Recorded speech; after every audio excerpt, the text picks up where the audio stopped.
Hey guys, Stealth here. For the very quick of you, I've already recorded this video once. This is the second try.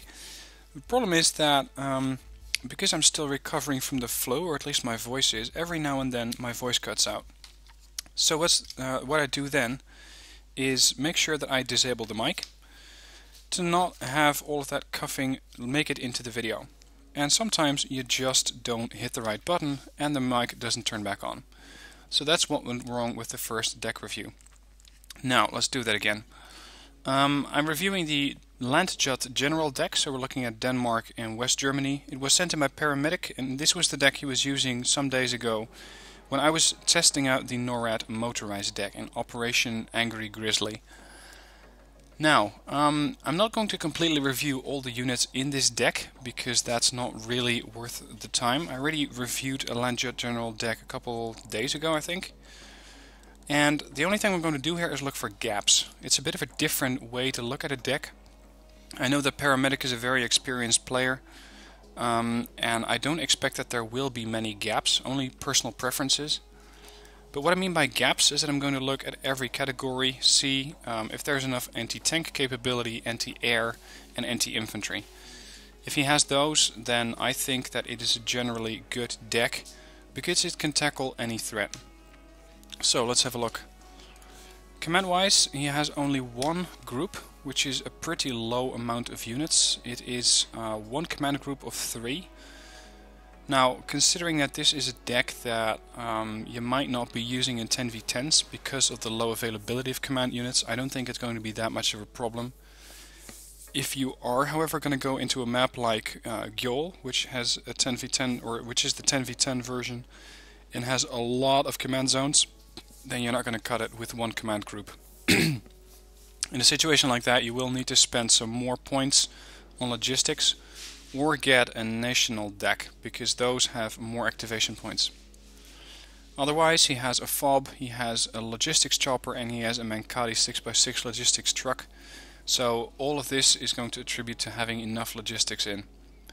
You could go for the Unimog Cargo or the Jupiter, but both of these are inferior to the Mankadi because it has more supplies and travels faster. Next up, infantry. Again, what I'm looking for is enough anti-air capability. So Fliegerfaust 2, check. And anti-tank. Now anti-tank, he has a lot of that capacity in the Panzer Grenadiers 90, which is 2 of these cars that he has.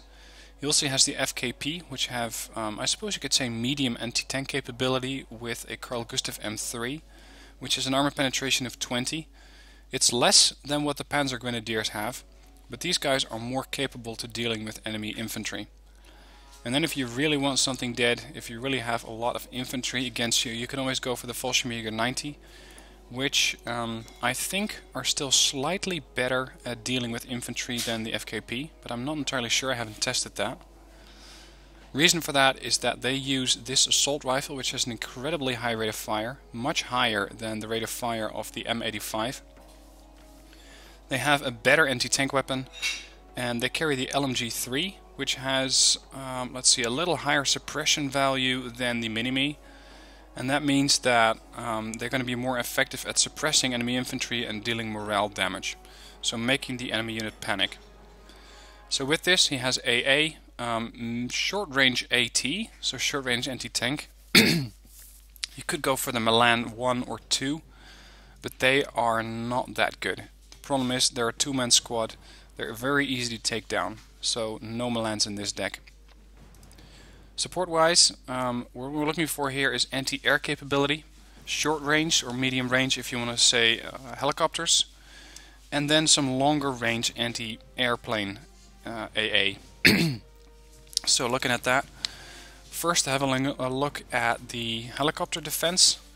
This one is a unit that can do both helicopter and airplane, automatic, good range against both. It's very versatile since it can also engage ground targets.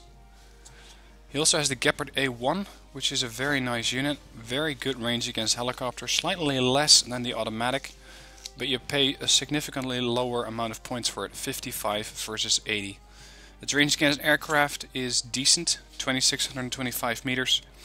Accuracy is very good, but all of these are radar targeted, so the Gepard and the automatic can be killed by seaplanes.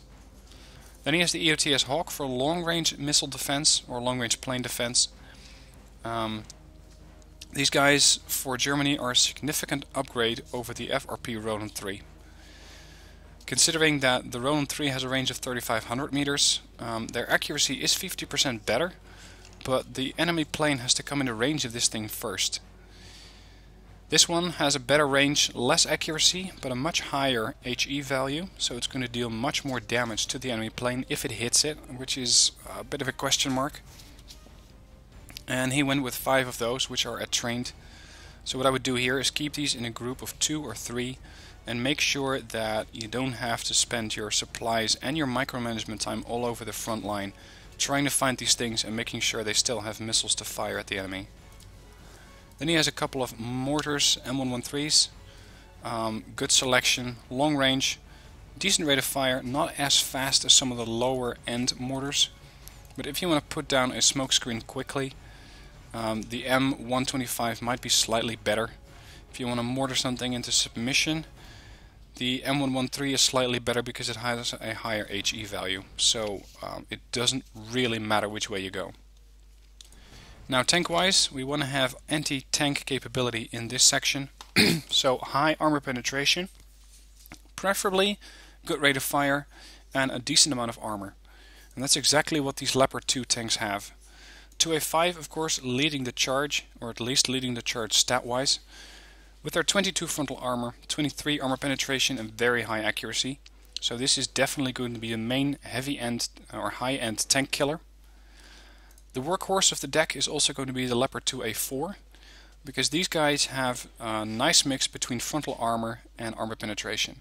They can do both very well, and they will do both very well, so good armor penetration here.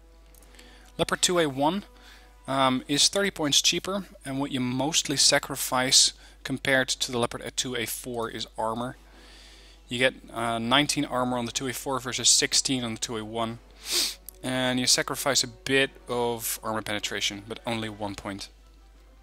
Otherwise, they are still very solid tanks. And then the Kyler are nice and versatile units because they have this autocannon, which can be very deadly to infantry.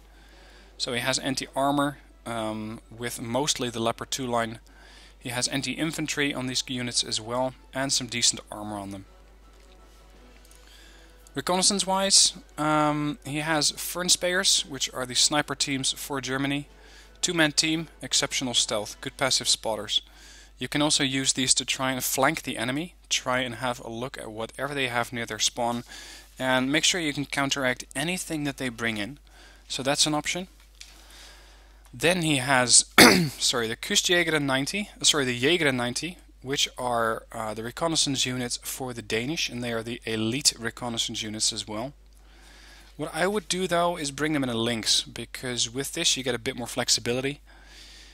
It doesn't really have any special forces capability in this deck yet. The FKP can fulfill that role, but if you combine FKP with their Danish escort, if you will, in the form of the Jäger, they're also going to have very good stealth and very good optics, and this is the important part. You want to be able to see the enemy. He has them in the Jupiter. I don't think that the Jupiter is mobile enough. So what I would do here is delete them in the Jupiter and bring them in the Lynx instead. Then he has the Spidervoggen M95, Danish reconnaissance jeep, nice unit. He has 2 reconnaissance helicopters. This is probably going to be his main one in the form of the KUs. And if you want to have something that can do a bit more tricks, go for the Tiger. The Tiger are one of the few helicopters in game that have good stealth. And this is pretty unusual for a helicopter, in the sense that these things are hard to detect. They have a medium size, small would have been better, but okay. Exceptional optics, very high speed, great autonomy, and a nice variation of weapons, varying from anti-tank, anti-air, and pretty much anti-anything. Anti-infantry, mostly anti-vehicle. They do lack a main gun. You can see that it does not carry a main gun here. Vehicle-wise, we got 1 Jaguar 2. Now, considering we already have short-range anti-tank capability on the infantry, We already have medium to long range anti-tank on their own tanks. I think that over here we don't really need the Jaguar because it's a middle medium end anti-tank unit. It does have a nice accuracy, carries a nice amount of these ITOs, but armor penetration is slightly lacking. What I think we can better use here to support our infantry if you don't want to have a tank do that job, and if you want to go at it with a budget, is the Marder VTS-1. So what I'm going to do here is delete the Jaguar, bring the Marder VTS-1 in at 14 to further buff that accuracy, and if these guys get hit, make sure that their morale recovers faster. Now, a combination of the Marder VTS-1, and I know that this is a unit that does not work for everyone, so if you want to use this deck, copy it from the deck code down below in the description and adjust it to your own style. I know it doesn't serve for everyone, but for me, a combination of the Marder VTS-1 and the Marder 2, for example, which has a 6 armor penetration, very high amount rate of fire gun, or the Marder 1, which has an autocannon which has less armor penetration, but even more rate of fire, makes for a pretty deadly combination, which is pretty cheap. You pay 40 points for Panzer Grenadier 90 Marder 1, so that's 40 points plus 25 is 65. And for that you can also get one tank, one Kyler for 5 points more. But I think that this combination of the Marder 1 or Marder 2 with a Marder VTS-1 to support is going to be much more versatile. Helicopter wise, we got AA helicopters, so AA capacity check, AT capacity check, Fennec TOW 2, good helicopter, nice and fast unit, very small size, makes it harder to hit, 4 TOW 2 missiles. The alternative is the more expensive 60 point Hot 2 missile launcher on the BO-105P. I wouldn't really go for this thing, as the TOW 2 has a much faster platform. The helicopter is a lot faster, 290 versus 240. Autonomy on these things is better, and the chance to hit is better with the same armor penetration. And you do carry a slightly better stabilizer, although if at all possible, try to hold these things still.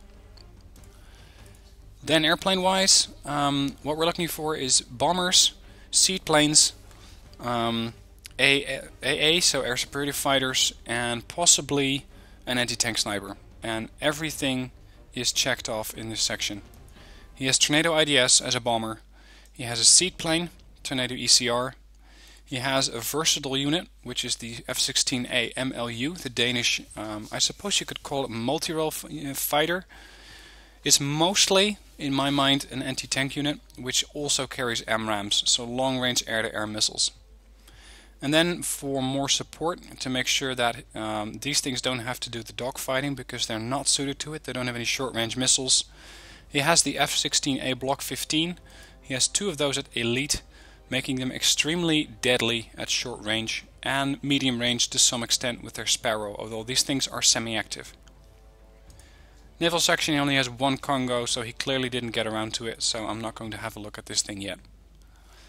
So with that, a bit of a different deck review. I think that he has everything that he needs. He has anti-tank capability with the Panzer Grenadiers, the Leopards, the Marder VTS to some extent, helicopters, and the F-16 MLU. He has anti-air with the Fliegerfaust, automatic, EOTS Hawk, Gepard 1, and the F-16A, the MLU and the Block 15. Even a Tornado IDS and ECR can be lethal to enemy air, because they do carry short-range air-to-air missiles. He has enough reconnaissance and enough variety. 2 helicopters might be a bit much, but 3 helicopters for reconnaissance is on the low end, and they are pretty expensive. So this deck, I would say, is a very well-rounded deck, and I think that he has made the right choices for making a LANDJUT General deck. If you disagree with me, let me know in the comments down below why and what unit you would replace with what unit, and we can all learn from each other and see how each other play the game. I'm not sure I'm going to do a gameplay review of this deck, seeing it in action, as I just had a couple of LANDJUT replays, so probably not anytime soon, but I'll see what other kind of video I can send you guys. So with that, if you want to use the deck, you can find it in the description down below. Don't forget, I'll be streaming tomorrow. I know I keep posting updates about that, but I'll be streaming tomorrow night at 7 p.m. Central European time. That is 6 p.m. London time, and I believe just past noon in New York, so 1 p.m. And I hope to see as many of you as possible there. We're aiming to get the 100 viewers mark, so if you can help us get there, that would be great. More info on that is in the description down below. Again, thanks for watching the video, and I'll see you next time.